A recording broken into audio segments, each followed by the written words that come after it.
Hi, Bella. What was the incident, and when did anti-war public opinion about the Vietnam War began to emerge in the United States?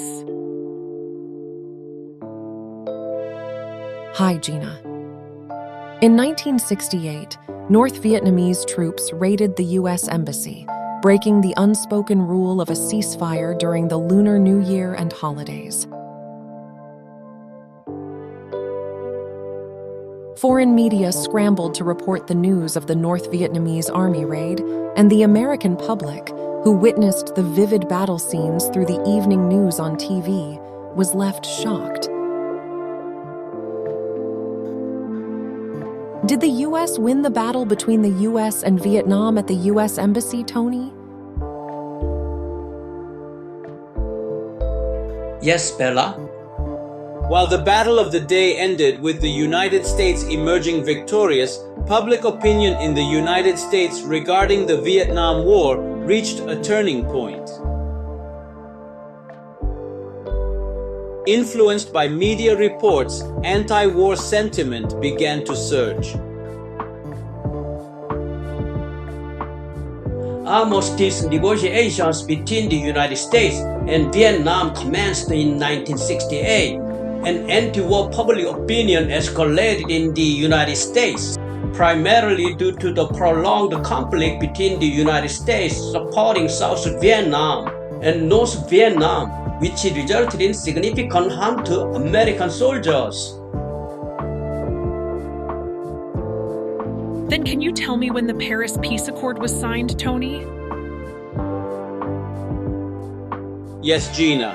In 1971, U.S. forces initiated their withdrawal from the Vietnam Front, culminating in the signing of the Paris Peace Accords in January 1973.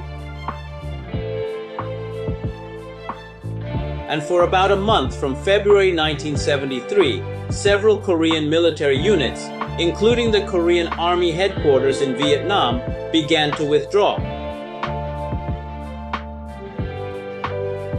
As the US and South Korean troops withdrew, a significant offensive by North Vietnam in 1975 led to the fall of Saigon, the capital, and the subsequent surrender of President Duong Van Minh, ultimately bringing an end to the prolonged war in Vietnam. The Vietnamese Army's attack on the American embassy during the Lunar New Year played a decisive role in changing the face of the war. Is that right, Bella? Yes, that's right, Tony. The decisive factor in the rapid change in the aspect of the war was the peace agreement and the withdrawal of U.S. troops, which was the reason North Vietnam attacked the U.S. Embassy during the Lunar New Year, and the media reported extensively. The media realistically reported the war situation in the United States through TV screens. That's the famous saying, the pen is mightier than the sword. Is that right, Gina? That's right, Tony. The disaster of war witnessed by Americans led to a strong anti-war public opinion. This exemplifies the notion that pens are mightier than swords, that is, weapons. It was the American media that played a significant role in hastening the end of the war. Therefore, in actuality, it was the first war in which the United States experienced defeat, and it became a war in which Vietnam emerged victorious against the world's most powerful country, the United States. Tony, can you tell me about the Paris Peace Accords? Yes, Gina. The Paris Peace Accords, signed on January 27, 1973, were designed to end the Vietnam War and bring peace to the region. The agreement had several key provisions such as a ceasefire, withdrawal of U.S. troops, release of prisoners of war, political settlement, and international monitoring. While the Paris Peace Accords were signed with the goal of ending the Vietnam War and bringing peace to the region, the agreement was ultimately unable to achieve its objectives, and fighting continued between North and South Vietnam. Nonetheless, the Paris Peace Accords are an important historical document that provides insight into the diplomatic efforts to end the Vietnam War. In the days before the North Vietnamese army occupied Saigon on April 30, 1975, the mood in the city and throughout South Vietnam was one of fear, uncertainty, and despair. The war had been raging for over a decade, and the people of South Vietnam had endured years of conflict, political instability, and economic hardship.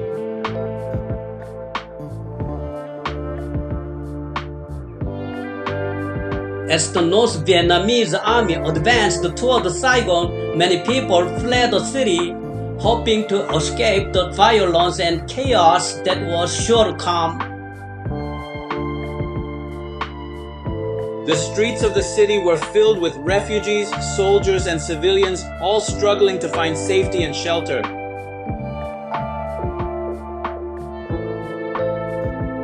The South Vietnamese government was in disarray, with many officials fleeing the country or preparing to surrender to the advancing North Vietnamese forces.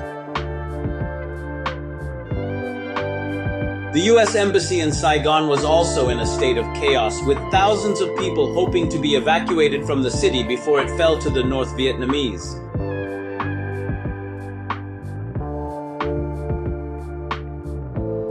Amidst the chaos and uncertainty, many people in Saigon and throughout South Vietnam felt a sense of betrayal and abandonment by the United States, which had been their ally and supporter throughout the war. As the North Vietnamese army closed in on the city, many people realized that the war was truly lost and that their lives would never be the same again. Since the North Vietnamese army was about to occupy Saigon, the people of South Vietnam must have been very anxious. Is that right, Gina? Yes, that's right, Tony. Overall, the mood in the days before the North Vietnamese army occupied Saigon was one of desperation and despair, as people faced the grim reality of defeat and the uncertain future that lay ahead. As the North Vietnamese soldiers advanced into the city, there were reports of looting and violence, as some South Vietnamese soldiers and civilians lashed out in desperation. However, for the most part, the mood among the South Vietnamese was one of resignation and defeat, as they realized that the war was over and that they were now living under the control of the North Vietnamese. Hi, Bella. Can you tell me how the new government treated the old South Vietnamese? Yes, Gina. In the days and weeks following the fall of Saigon, many South Vietnamese citizens faced harsh treatment at the hands of the new regime. There were reports of re-education camps, summary executions, and other forms of political repression, as the North Vietnamese sought to consolidate their power and eliminate any opposition to their rule. Overall, the fall of Saigon was a traumatic and life-changing event for many South Vietnamese citizens, marking the end of a long and brutal conflict and the beginning of a new era of political and social upheaval. Naturally, with the establishment of a new government, there is typically a process of education and guidance aimed at familiarizing individuals with the policies and objectives of the new administration. Is that right, Tony? Yes, that's right, Bella. After the North Vietnamese army marched into Saigon on April 30, 1975, there were reports of executions and other forms of political repression against some South Vietnamese citizens who were perceived as enemies of the new regime. Some estimates suggest that as many as 50,000 South Vietnamese citizens were sent to re-education camps, where they were subjected to forced labor, political indoctrination, and other forms of punishment. Overall, the situation in the aftermath of the fall of Saigon was marked by political turmoil, social upheaval, and a complex mix of repression and reconciliation as the North Vietnamese sought to consolidate their power and reshape South Vietnamese society in their own image.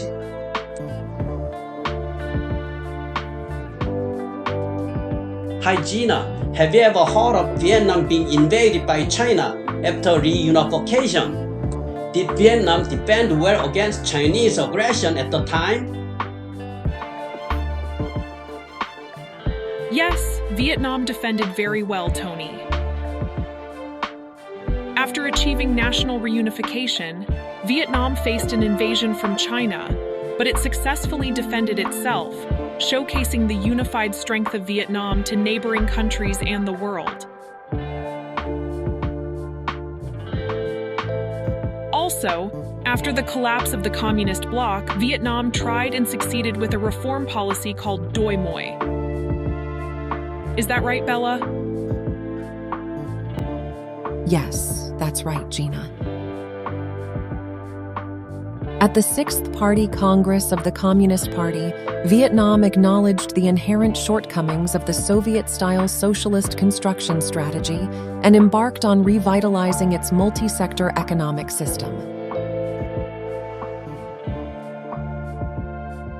Simultaneously, Vietnam implemented a bold survival strategy by embracing market economy elements and adopted a reform policy known as Doi Moi, reform and openness, resulting in remarkable success. With an economic growth rate of 8.02% this year, Vietnam shows promising potential. If this growth trajectory continues, Vietnam could envision itself becoming the largest economy in Southeast Asia and one of the most influential nations globally. Thank you for watching the video, The First War America Ever Lost, provided by History and Current Events.